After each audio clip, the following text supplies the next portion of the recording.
महोदय, मैं इस बात पर भी जोर देना चाहूँगा कि इस स्थिति का वास्तविक हल बेहोशी की दवा देकर नहीं किया जा सकता।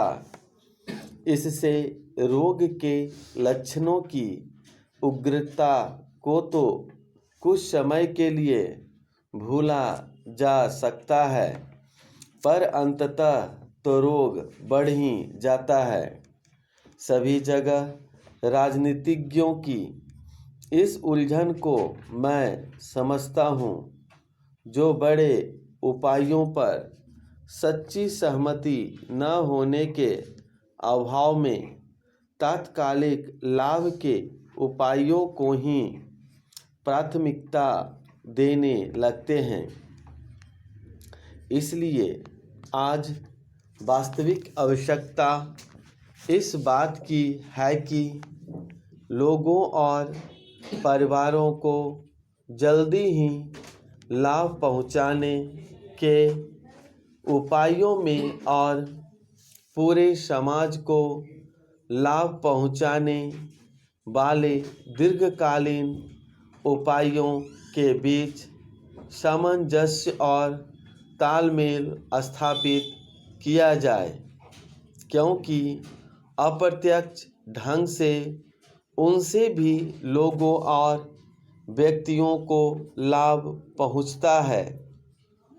ये हमारा कार्यक्रम ऐसा होना चाहिए जो व्यक्ति, परिवार और समाज सभी के लिए उपयुक्त और माइक्रो स्तर पर तीनों तरफ चलने वाले हमारे प्रयास एक ओर मिल जाए।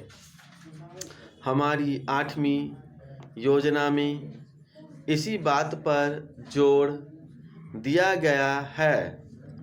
इस योजना में ग्रामीण विकास की राशि में भारी वृद्धि की गई है, जो 11,000 करोड़ रुपए से बढ़ाकर 30,000 करोड़ रुपए कर दी गई है। जिन कार्यक्रमों को शामिल किया गया है उनमें रोजगार पैदा करना, रोजगार का आश्वासन देना, समन्वित बाल विकास योजनाएं, टीकाकरण, शिक्षा और अन्य कई सामाजिक आवश्यकताएं पूरी करने वाली योजनाएं भी शामिल है। इस बात की आवश्यकता हमेशा बनी रहती है कि समय समय पर लोगों की ज़रूरतों और मांगों को देखते हुए उनमें हमेशा यथोचित सामंजस्य स्थापित किया जाए।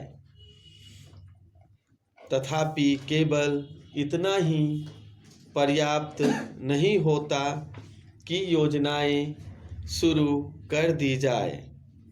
योजनाएं शुरू करने के साथ साथ यह भी जरूरी होता है कि लोगों को उन्हीं की भाषा में शिक्षित करने और समझाने के लिए एक व्यापक साधन और सतत अभियान चलाया जाए, ताकि उनके समझने और देखने के ढंग में जो छिद्र या गलतफहमी है उसे दूर किया जाए, क्योंकि प्रायः उसके कारण विभिन्न प्रकार के आंदोलन शुरू हो जाते हैं। इसलिए गांव में उन्हें समझाने के माध्यम में परिवर्तन करना अत्यधिक महत्व का है और मुझे इस बात का निश्चय नहीं कि इस दिशा में हमने जो कुछ करना है क्या वह हम कर चुके हैं। प्रगति और वृद्धि की दर में तेजी लाने के मार्ग पर चलने के लिए सामूहिक प्रयास की ज़रूरत होती है। यह जरूरी है कि सरकार प्रक्रिया संबंधी बाधाओं को दूर करे ताकि ऐसा वांछित वातावरण बन सके, उद्यम करने की भावना बढ़ सके, उसका विकास हो सके और वह पनप सके। हमने यही करने की चेष्टा की है। अब यह काम उद्यमियों का है कि पूंजी निवेश करके उत्पादन बढ़ाकर तथा अधिक कुशलता लाकर ज़्यादा रोजगार पैदा करें और आय बढ़ाएं। आय बढ़ने के साथ साथ मांग बढ़ेगी और इस तरह उत्तरोत्तर वृद्धि का चक्र शुरू हो जाता है।